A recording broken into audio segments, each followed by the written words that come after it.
इथं करत आहे मी फणसांच्या बियांची भाजी आणि त्यासाठी लागणारं साहित्य म्हणजे फणसाच्या बिया पूर्ण ठेचून घेतलेल्या आहेत आणि त्याची वरची सालं काढून घेतलीत. इथं मूग डाळ, चटणी, मीठ, हळद आणि कांदा कापलेला लागणार आहे.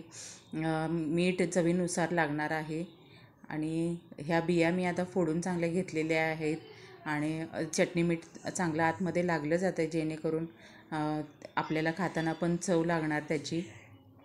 आता इथं कढई ठेवलेली आहे.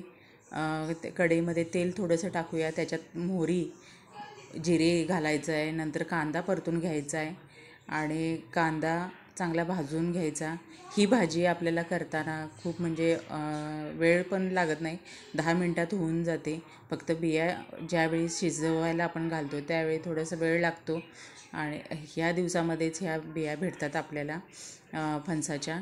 आणि इथं टमॅटो पण टाकून घ्यायचा आहे, कांद्यामध्ये परतून घ्यायचा चांगला. परतल्यानंतर त्यामध्ये चटणी, मीठ, हळद वगैरे टाकायचं आहे आणि थोडा वेळ पाणी टाकून ते पाणी तेल सुटू द्यायचं आहे ह्याला, कांद्याला वगैरे, टमॅटोला. आणि त्यानंतर मग घालायच्या आहेत बिया. ते फोडलेल्या बिया सगळ्या घालून घ्यायच्या, मिक्स करून घ्यायचं आहे चांगलं. आणि त्यानंतर मग आपण 10 मिनटं ठेवायचं आहे पाणी टाकून. त्याच्यात डाळ पण टाकायची आहे शिजवताना. पाणी टाकून ठेवायचं आणि खायला खूप छान लागते ही भाजी. आणि काही बेसिक मसालेच वापरून करायचे.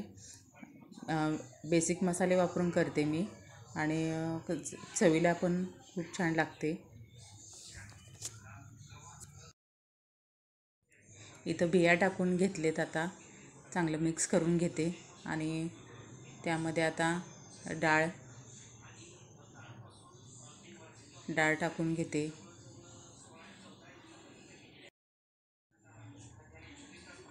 डाळ टाकल्यानंतर थोडंसं पाणी टाकायचं आहे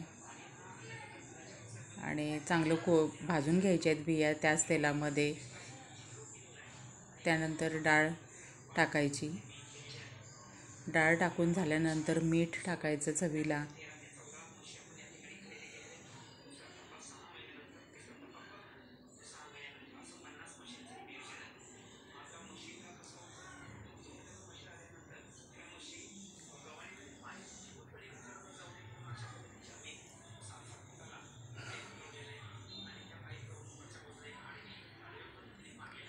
मीठ टाकून घ्यायचं.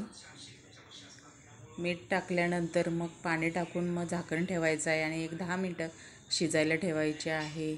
आपली बियांची भाजी तयार झाली आहे. खूप छान चवीला लागते.